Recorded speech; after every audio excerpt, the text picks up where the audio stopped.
বিসমিল্লাহির রহমানির রহিম। আসসালামু আলাইকুম ওয়া রাহমাতুল্লাহি ওয়া বারাকাতুহু। দর্শক শ্রোতা ভাই ও বোনেরা, আপনাদের সবাইকে স্বাগতম জানাচ্ছি আজকের বিশেষ প্রতিবেদনে।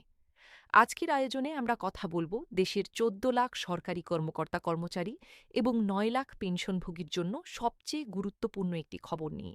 সেটি হল নবম জাতীয় পে স্কেল বা নতুন বেতন কাঠামোর সর্বশেষ অবস্থা। চলুন শুরু করা যাক। সরকারি চাকরিজীবীদের জন্য দীর্ঘদিনের প্রতীক্ষিত নবম জাতীয় বেতন স্কেল বাস্তবায়নের প্রক্রিয়া এখন চূড়ান্ত পর্যায়ে রয়েছে। অর্থ মন্ত্রণালয় সংশ্লিষ্ট সূত্র জানিয়েছে, সব ধরনের প্রশাসনিক ও নীতিগত প্রক্রিয়া সম্পন্ন হলে আগামী আগস্ট মাসের মধ্যেই নতুন পে স্কেলের গেজেট প্রকাশ করা হবে। তবে নতুন বেতন কাঠামোর আর্থিক কার্যকারিতা গণনা করা হবে গত ১লা জুলাই থেকেই। অর্থাৎ গেজেট পরে প্রকাশিত হলেও সরকারি কর্মকর্তা কর্মচারীরা ১লা জুলাই থেকেই নতুন বেতনের সুবিধা এবং বকেয়া পাবেন। সূত্র বলছে, এখন শুধু গেজেট প্রকাশের অপেক্ষা। গেজেট যখনই প্রকাশিত হোক না কেন, সরকারি চাকরিজীবীদের জন্য নবম জাতীয় পে স্কেল নির্ধারিত সময়সূচি অনুযায়ী বাস্তবায়িত হবে। জাতীয় বেতন কমিশন ২০২৫-এর সুপারিশ পর্যালোচনার জন্য গঠিত উচ্চ পর্যায়ের কমিটি চলতি মাসের মধ্যেই তাদের চূড়ান্ত প্রতিবেদন সরকারের কাছে জমা দেবে। এরপর প্রস্তাবটি অনুমোদনের জন্য মন্ত্রিসভায় উপস্থাপন করা হবে। এখন চলুন জেনে নেওয়া যাক কিভাবে এই সিদ্ধান্তে পৌঁছানো হল। চলতি বছরের ২১শে জানুয়ারি জাতীয় বেতন কমিশন তাদের চূড়ান্ত সুপারিশ প্রধান উপদেষ্টা প্রফেসর মোহাম্মদ ইউনুসের কাছে হস্তান্তর করে। এই প্রতিবেদনে অর্থনৈতিক মন্দা এবং ক্রমবর্ধমান দ্রব্যমূল্যের প্রেক্ষাপটে সরকারি কর্মকর্তা কর্মচারীদের জন্য একটি নতুন বেতন কাঠামোর সুপারিশ করা হয়। কমিশনের প্রতিবেদন অনুযায়ী বর্তমানে চলমান অষ্টম জাতীয় বেতন স্কেলে ন্যূনতম মূল বেতন ৮,২৫০ টাকা এবং সর্বোচ্চ ৭৮,০০০ টাকা রয়েছে। নতুন প্রস্তাবিত পে স্কেলে ন্যূনতম বেতন ১৮ থেকে ২০,০০০ টাকা এবং সর্বোচ্চ বেতন ১,২০,০০০ থেকে ১,৬০,০০০ টাকা পর্যন্ত নির্ধারণের সুপারিশ করা হয়েছে। এরপর এবছরের ১১ই জুন জাতীয় সংসদে ২০২৬-২৭ অর্থবছরের বাজেট বক্তৃতায় অর্থমন্ত্রী আমির খসরু মাহমুদ চৌধুরী আনুষ্ঠানিকভাবে ঘোষণা দেন যে আগামী ১লা জুলাই থেকেই নতুন বেতন কাঠামো ধাপে ধাপে কার্যকর করা হবে। তিনি আরও জানান, দেশের বিভিন্ন অঞ্চলের মধ্যে অর্থনৈতিক, সামাজিক ও অবকাঠামোগত বৈষম্য কমিয়ে সমতাভিত্তিক সুষম উন্নয়নে বহুমুখী পরিকল্পনা বাস্তবায়ন করছে বর্তমান সরকার। অর্থমন্ত্রীর এই ঘোষণার পর এটি নিশ্চিত হয়ে যায় যে সরকারি চাকরিজীবীদের জন্য নতুন বেতন কাঠামো বাস্তবায়ন হচ্ছেই।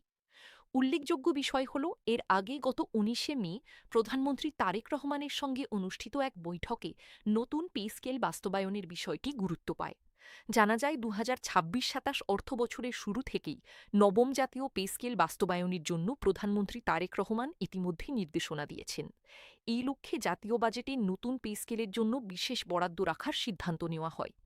দর্শক, এখন একটি গুরুত্বপূর্ণ প্রশ্ন হল, নতুন পে স্কেল সংক্রান্ত আইনি ও প্রশাসনিক প্রক্রিয়া শেষ হতে আরও কিছুটা সময় লাগবে।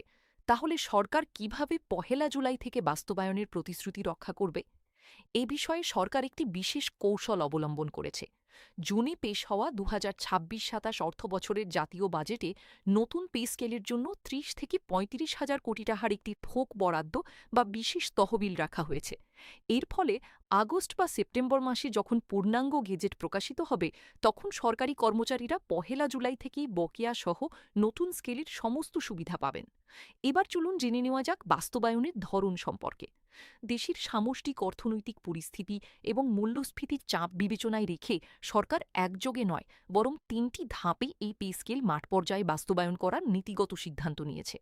এর মধ্য দিয়ে সরকার একদিকে সরকারি কর্মচারীদের দীর্ঘদিনের দাবি পূরণ করতে চাইছে, অন্যদিকে অর্থনীতির উপর অতিরিক্ত চাপ এড়িয়ে চলতে চাইছে। এখন আসা যাক আর্থিক দিক নিয়ে।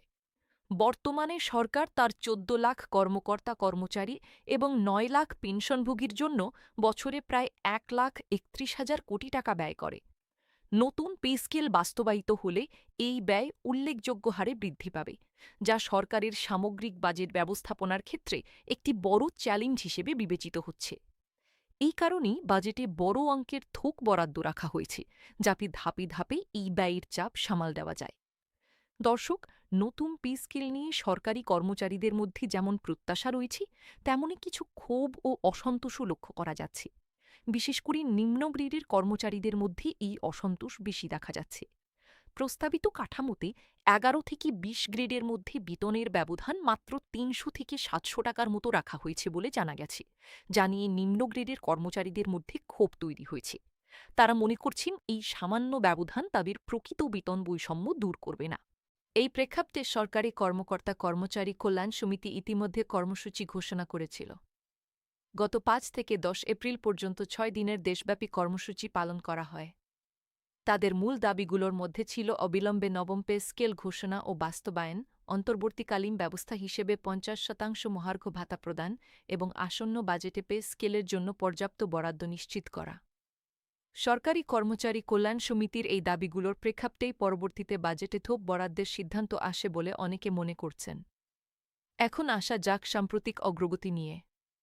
গত ২৫শে জুলাই প্রকাশিত সর্বশেষ প্রতিবেদন অনুযায়ী পে স্কেল কার্যকরে এখন শুধু গেজেট প্রকাশের অপেক্ষা বাকি রয়েছে।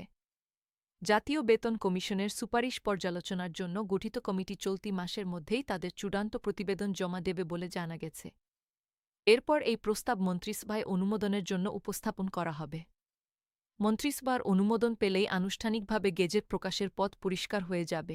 দর্শক শ্রোতা ভাই ও বোনেরা, সব মিলিয়ে বর্তমান পরিস্থিতি হল নতুন পে স্কেল বাস্তবায়নের নীতিগত সিদ্ধান্ত ইতিমধ্যে চূড়ান্ত হয়ে গেছে। বাজেটে অর্থ বরাদ্দ রাখা হয়েছে। প্রধানমন্ত্রীর পক্ষ থেকে সুস্পষ্ট নির্দেশনাও দেওয়া হয়েছে। এখন বাকি রয়েছে শুধুমাত্র প্রশাসনিক প্রক্রিয়া সম্পন্ন করে চূড়ান্ত গেজেট প্রকাশ করা। অর্থ মন্ত্রণালয় সংশ্লিষ্ট সূত্রমতে এই গেজেট আগস্ট মাসের মধ্যেই প্রকাশিত হতে পারে। তবে গেজেট যখনই প্রকাশিত হোক না কেন, একটি বিষয় নিশ্চিত করা হয়েছে যে আর্থিক সুবিধা গণনা করা হবে ১ জুলাই থেকেই। অর্থাৎ সরকারি চাকরিজীবীরা তাদের প্রাপ্ত বকেয়া বেতনসহ নতুন স্কেলের সমস্ত সুযোগ সুবিধা পাবেন, তা গেজেট প্রকাশে যতই দেরি হোক না কেন। দর্শক, আমরা এই বিষয়ে সর্বশেষ তথ্য জানার চেষ্টা অব্যাহত রাখব এবং যে কোনো নতুন আপডেট পাওয়া মাত্র আপনাদের জানিয়ে দেব। সরকারি কর্মকর্তা কর্মচারীদের জন্য এই বিষয়টি অত্যন্ত গুরুত্বপূর্ণ, কারণ দীর্ঘ ১ যুগেরও বেশি সময় ধরে তারা একটি নতুন বেতন কাঠামোর অপেক্ষায় রয়েছেন। মূল্যস্ফীতি ও জীবনযাত্রার ব্যয় বৃদ্ধির এই সময়ে নতুন পে স্কেল বাস্তবায়ন তাদের জন্য একটি বড় স্বস্তির বিষয় হয়ে দাঁড়াতে পারে। সবশেষে আরেকবার সংক্ষেপে বলি, ১ জুলাই থেকে নতুন পে স্কেলের আর্থিক কার্যকারিতা গণনা শুরু।